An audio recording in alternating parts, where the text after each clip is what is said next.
സമുദ്രനിരപ്പിൽ നിന്നും 4770 അടി ഉയരത്തിൽ ബന്ദിപ്പൂർ നാഷണൽ പാർക്കിനുള്ളിൽ സ്ഥിതി ചെയ്യുന്ന നട്ടുച്ചയ്ക്ക് മഞ്ഞ് പെയ്യുന്ന കൃഷ്ണക്ഷേത്രം. വൈകിട്ട് 4:30 ശേഷം പൊതുജനങ്ങൾക്ക് പ്രവേശനമില്ലാത്ത വന്യമൃഗങ്ങൾ സ്വൈര്യമായി വിഹരിക്കുന്ന ക്ഷേത്രം. ഹലോ സുഹൃത്തുക്കളെ, എല്ലാവർക്കും ക്രിയേറ്റിംഗ് സ്റ്റോറീസ് ടുഗദറിൻ്റെ മറ്റൊരു അടിപൊളി എപ്പിസോഡിലേക്ക് സ്വാഗതം. ഇന്ന് നമ്മൾ പോകുന്നത് കർണാടകത്തിലെ മൈസൂരിനടുത്ത് സ്ഥിതി ചെയ്യുന്ന ഹിമവത് ഗോപാലസ്വാമി പേട്ട, അവിടെയുള്ള ഒരു കൃഷ്ണക്ഷേത്രം കാണാൻ വേണ്ടിയിട്ടാണ്. ഞങ്ങളുടെ കഴിഞ്ഞ ഹംപി യാത്രയിൽ ഞങ്ങൾ ഹിമവത് ഗോപാലസ്വാമി പേട്ടയും കൂടെയും ഉൾപ്പെടുത്തിയതായിരുന്നു. അപ്പം ഞങ്ങൾക്ക് അന്ന് വൈകിട്ട് മൈസൂരിൽ നിന്നായിരുന്നു ഞങ്ങളുടെ ഹംപി എക്സ്പ്രസ് പുറപ്പെടുന്നത്. അപ്പോൾ ഞങ്ങളുടെ ട്രെയിൻ ടിക്കറ്റ് എല്ലാം ബുക്ക് ചെയ്തേക്കുന്നത് മൈസൂർ ടു ഹംപി ആയിരുന്നു. അപ്പോൾ ഞങ്ങൾ നോക്കുമ്പോൾ അന്നത്തെ ദിവസം ഞങ്ങൾ ഫ്രീ ആയിരുന്നു. അതുകൊണ്ട് ഞങ്ങൾ രാവിലെ തന്നെ ഇതിന് പോകാമെന്നുള്ള പ്ലാനിലെത്തി. അപ്പം ഞങ്ങൾ രാവിലെ നേരെ മൈസൂരെത്തി. മൈസൂരിൽ നിന്ന് നേരെ ഗുണ്ടൽപേട്ടിലേക്ക് ബസ് കിട്ടും. ഗുണ്ടൽപേട്ട് എത്തുക, അവിടുന്ന് ഗുണ്ടൽപേട്ടിൽ നിന്ന് ഹിമവത് ഗോപാലസ്വാമി പേട്ടയിലേക്ക് എപ്പോഴും ബസ് ഉണ്ടായിരിക്കുന്നതാണ്. ആ ബസ്സിന് കയറിയിട്ട് ആണ് നമ്മളീ പോകുന്നത്. നമ്മളിപ്പോൾ ഈ കടന്നു പോകുന്ന ഈ റോഡ് നിങ്ങൾ പല ഫോട്ടോസിലും വീഡിയോസിലും സോഷ്യൽ മീഡിയയിലെല്ലാം കണ്ടിട്ടുണ്ടാവും. നല്ല സെനിക് ബാക്ക്ഗ്രൗണ്ട് ഉള്ളൊരു സ്ഥലമാണ്. അതുകൊണ്ട് പല ഫോട്ടോസും വണ്ടിയൊക്കെ വെച്ചിട്ട് ആൾക്കാർ കുറേ ഫോട്ടോസ് എടുത്തിട്ടുണ്ടാവും ഇവിടുന്ന്.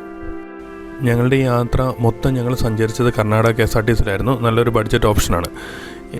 നമ്മുടെ മൈസൂർ ടച്ച് ചെയ്ത് ബാംഗ്ലൂർക്ക് പോകുന്നവർക്കും അല്ലെങ്കിൽ അതുവഴി ഊട്ടി പോകുന്നവർക്കെല്ലാവർക്കും ഈ ഒരു ഹിമവത് ഗോപാലസ്വാമി പേട്ട നമ്മുടെ ഒരു ട്രിപ്പിനകത്ത് ഇൻക്ലൂഡ് ചെയ്യാൻ പറ്റുന്നതാണ്. നല്ലൊരു ഓപ്ഷനാണത്.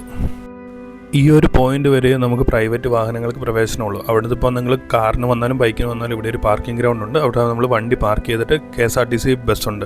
അതാണ് മേലോട്ടും താഴോട്ടും ഫുൾ ടൈം സർവീസ് നടത്തുന്നുണ്ട്. നമുക്ക് അതിലാണ് യാത്ര ചെയ്യേണ്ടത്. കാരണം ഈ ഹിൽസ് അത്രയ്ക്കും ഓടിച്ച് എക്സ്പീരിയൻസ് ഇല്ലാത്തവർ അങ്ങനെ വന്നിട്ട് പണ്ട് പല അപകടങ്ങളും ഉണ്ടായിട്ടുണ്ട്. അതിന് ശേഷമാണ് കർണാടക ഗവൺമെൻറ് അത് സ്റ്റോപ്പ് ചെയ്ത് ഫുള്ള് ബസ് ഷട്ടിൽ സർവീസ് ഉണ്ട്. അത് നമുക്ക് എപ്പോഴും അവിടുന്ന് തന്നെ അവൈലബിൾ ആണ്.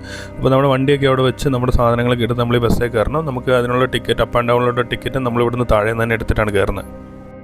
നിങ്ങൾ പറ്റുവാണെങ്കിൽ ഏതെങ്കിലും ഒരു വിൻഡോ സൈഡ് സീറ്റ് പിടിച്ചിരുന്നോ. നല്ല അടിപൊളി വ്യൂസാണ്. നമ്മൾ കയറുമ്പം തൊട്ടേ ഫുള്ള് രണ്ട് സൈഡും കാണാൻ വേണ്ടി ഫുള്ള് നല്ല ഹെയർ പിന്നൊക്കെ ആയിട്ട് അടിപൊളി റോഡാണ്. അതുപോലെ തന്നെ നല്ലൊരു വ്യൂസാണ്. ഭാഗ്യമുണ്ടെങ്കിൽ നിങ്ങൾക്ക് വൈൽഡ് ആനിമൽസിലെയും സ്പോട്ട് ചെയ്യാൻ സാധിക്കും.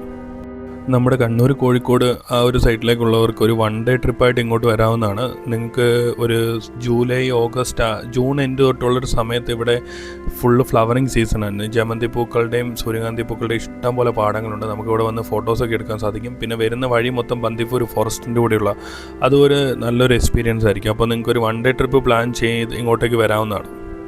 മൊത്തം ഇടുങ്ങിയ റോഡുകളാണ്. എന്നാലും ഇവിടെ സർവീസ് ചെയ്യുന്ന KSRTC അവർ എക്സ്പീരിയൻസ്ഡ് ആയതുകൊണ്ട് നല്ല സുഖമായിട്ടാണ് ഇവർ ഓടിക്കുന്നത്. അത് നിങ്ങൾക്ക് ഞാൻ നേരത്തെ പറഞ്ഞ പോലെ ഷട്ടിൽ സർവീസ് ചെയ്യുന്ന KSRTC ബസ് ഒരെണ്ണം തിരിച്ചു വരുന്ന കാണാം. രാവിലെ 8:30 തൊട്ട് വൈകിട്ട് 4:30 വരെയൊക്കെയാണ് ഇവിടേക്ക് പ്രവേശനം അനുവദിച്ചിട്ടുള്ളത്. വൈകിട്ട് 4 മണിക്കാണ് ലാസ്റ്റ് ബസ് അതിൻ്റെ സ്റ്റാർട്ടിംഗ് പോയിന്റിൽ നിന്ന് മേലേക്ക് വരുന്നത്. 4:30 അങ്ങോട്ടേക്ക് തിരിച്ചിറങ്ങുകയും ചെയ്യും. നമുക്ക് അവിടെ മേലെ സ്റ്റേ ചെയ്യാൻ, അവിടെ ക്യാമ്പ് ചെയ്യാൻ ഒന്നും അനുവാദമില്ല. 4:30 ആകുമ്പോൾ ഫുള്ളി ക്ലോസ്ഡ് ആണ്. നമ്മളിപ്പോൾ ഏതാണ്ട് അമ്പലത്തിൻ്റെ അടുത്ത് എത്താനായി. ഇപ്പം മൊത്തത്തിൽ കാണുമ്പോൾ ചുറ്റും അപ്പുറം ഇപ്പുറം നല്ല പുൽമേടുകളാണ്. ഫുള്ള് നല്ല ഗ്രീൻ കളറാണ്. മേലെ നിന്ന് താഴോട്ട് നോക്കുമ്പോൾ വ്യൂ അടിപൊളിയാണ്. സമുദ്രനിരപ്പിൽ നിന്ന് 4770 അടി ഉയരത്തിലാണ് ഈ ക്ഷേത്രം സ്ഥിതി ചെയ്യുന്നത്. ബന്ദിപ്പൂർ നാഷണൽ പാർക്കിൻ്റെ ഉള്ളിൽ തന്നെയാണ് ഇത് ക്ഷേത്രം. ഇത് ഫുള്ളി ഫോറസ്റ്റ് ഡിപ്പാർട്ട്മെൻറ്റിൻ്റെ അണ്ടർ കൺട്രോളിലാണ് ഇപ്പോൾ ഉള്ളത്.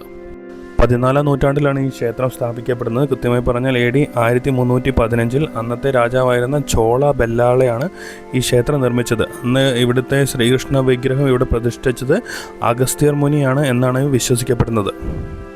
ദ്രാവിഡിയൻ വാസ്തുശില്പ ശൈലിയിലാണ് ഈ ക്ഷേത്രം നിർമ്മിക്കപ്പെട്ടിരുന്നത്. പ്രധാന ക്ഷേത്രത്തിൻ്റെ ഒരു മേജർ പോർഷനും ഇവർ കരിങ്കല്ലുകൾ കൊണ്ടാണ് മൊത്തം നിർമ്മിച്ചിരിക്കുന്നത്. രാവിലെ 9 മണിക്കാണ് ഇവിടെ നട തുറക്കുന്നത്. 9:30 മുതൽ ഉച്ചയ്ക്ക് 1:30 വരെ പൊതുജനങ്ങൾക്കായിട്ട് തുറന്നു കൊടുക്കുന്നുണ്ട്. അതിനുശേഷം ഉച്ചയ്ക്ക് 1:30 മുതൽ 2:30 വരെ പ്രസാദത്തിൻ്റെ സമയം, ആ ഒരു സമയം ക്ഷേത്രം അടച്ചിടും. പിന്നെയും 2:30 മുതൽ വൈകിട്ട് 4 മണി വരെ ക്ഷേത്രം തുറന്നിരിക്കും. ഫുഡും കാര്യങ്ങളൊന്നും നമുക്ക് ഈ ക്ഷേത്രത്തിൽ ലഭ്യമല്ല. പ്രസാദം ലഭിക്കും ഉച്ചയ്ക്ക്. അതല്ലാതെ വേറെ ഒരു ഫുഡും കാര്യങ്ങളോ കച്ചവടങ്ങളോ ഒന്നും ഇവിടെ ഉണ്ടാവില്ല. പിന്നെ കുടിവെള്ളം ഇവിടെ ലഭ്യമാണ്. പിന്നാലും നിങ്ങൾക്ക് എന്തെങ്കിലും വെള്ളമൊക്കെ വേണമെങ്കിൽ, വെള്ളം അങ്ങനത്തെ എന്തെങ്കിലും ഫുഡൊക്കെ വേണമെങ്കിൽ താഴെ നിന്ന് തന്നെ കരുതാവുന്നതാണ്. ഞങ്ങൾ ഏകദേശം ഒരു നട്ടുച്ച സമയത്തായപ്പോഴാണ്, 1 മണി ആ സമയം കഴിഞ്ഞപ്പോഴാണ് ഞങ്ങൾ അതിൻ്റെ മേലെ എത്തിയത്. അപ്പോഴും നല്ല തണുപ്പായിരുന്നു അതിൻ്റെ മേലെ എപ്പോഴും. അപ്പം ഞങ്ങൾ പോയതൊരു മെയ് മാസമായിരുന്നു. അതൊരു ഭയങ്കര ചൂടുള്ള സമയമാണ്. എങ്കിലും നല്ല തണുപ്പായിരുന്നു. സാധാരണ അല്ലാത്തൊരു മാസങ്ങളിൽ പോകുന്നവർ പറഞ്ഞാൽ എപ്പോൾ ചെന്നാലും മേലെ നല്ല മൂടൽമഞ്ഞായിരിക്കും. ആ ഒരു ഫോഗിൽ കവേർഡായിട്ടാണ് ഈ ക്ഷേത്രം എപ്പോഴും ഉണ്ടാവുക. ഹിമവത് എന്ന വാക്കിൻ്റെ അർത്ഥം തന്നെ മൂടൽമഞ്ഞ് എന്നാണ്. ഈ ഒരു അമ്പലത്തിൽ എന്നും സ്ഥിരമായിട്ട് വരുന്നൊരു കാട്ടാനയുണ്ട്. അത് എന്ന് വൈകിട്ട് ഒരു 5 മണിക്ക് ശേഷം അത് സ്ഥിരമായിട്ട് ഈ അമ്പലത്തിൽ വരും. ഇവരിൻ്റെ പ്രസാദം അതിന് കൊടുക്കും. അത് ഇവിടുന്ന് പ്രസാദം വാങ്ങിയിട്ട് പോകും. അപ്പോൾ അതിൻ്റെ വീഡിയോസൊക്കെ യൂട്യൂബിലുണ്ട്. നിങ്ങൾ elephant in Gopalaswamy Betta search ചെയ്ത് കഴിഞ്ഞാൽ അതിൻ്റെ വീഡിയോസ് കാണാൻ പറ്റും. അത് സ്ഥിരം വരുന്നതാണ്. അതുകൊണ്ടാണ് ഈ 4:30 ആകുമ്പോൾ ഇത് ഫുള്ളി ക്ലോസ്ഡ് ആയിട്ട് താഴെ കിടക്കുന്നത്. ഇഷ്ടംപോലെ ആനകളുള്ള ഏരിയയാണിത്. മൊത്തത്തിൽ ചുറ്റും കാണാൻ നല്ല ഭംഗിയാണ്. നിങ്ങൾക്ക് അവിടെ ഒരു ഇഷ്ടംപോലെ സമയം സ്പെൻഡ് ചെയ്യാം. അവിടെ നിന്ന് ഫോട്ടോസും കാര്യങ്ങളൊക്കെ എടുക്കാം. നമുക്ക് അവിടെ നിന്ന് ഒരു മടുപ്പും തോന്നില്ല. ഇഷ്ടംപോലെ സമയം സ്പെൻഡ് ചെയ്യാം. പിന്നെ നമുക്ക് എപ്പോൾ റിട്ടേൺ പോകണോ അപ്പം ഒരു KSRTC അവിടെ ഉണ്ടാവും. എപ്പോഴും അവിടെ വെയിറ്റ് ചെയ്യുന്നുണ്ടാവും. അതിനകത്ത് ആൾ ഫില്ലാവുന്ന കണക്കിന് അവർ നമ്മൾ നേരെ താഴെ കൊണ്ടുപോകും.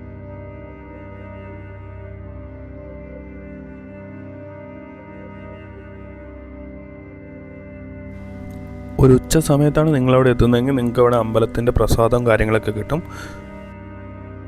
ഈ വീഡിയോ ഞാനിവിടെ വൈൻഡപ്പ് ചെയ്യുകയാണ്. ഈ വീഡിയോ നിങ്ങൾക്ക് ഇഷ്ടപ്പെട്ടു എന്ന് വിചാരിക്കുന്നു. ഇഷ്ടപ്പെട്ട് കഴിഞ്ഞാൽ വീഡിയോ ലൈക്ക് ചെയ്യുക. അതുപോലെ തന്നെ ചാനൽ സബ്സ്ക്രൈബ് ചെയ്യുക. പിന്നെ ആരെങ്കിലുമൊക്കെ ഗോപാലസ്വാമി പേട്ടയിലേക്കുള്ള ട്രിപ്പ് പ്ലാൻ ചെയ്തിട്ടുണ്ടെങ്കിൽ അവർക്ക് ഈ വീഡിയോ ഷെയർ ചെയ്ത് കൊടുക്കുക. അപ്പം വീണ്ടും മറ്റൊരു അടിപൊളി വീഡിയോ ആയി കാണുന്നിടം വരെ ഗുഡ് ബൈ.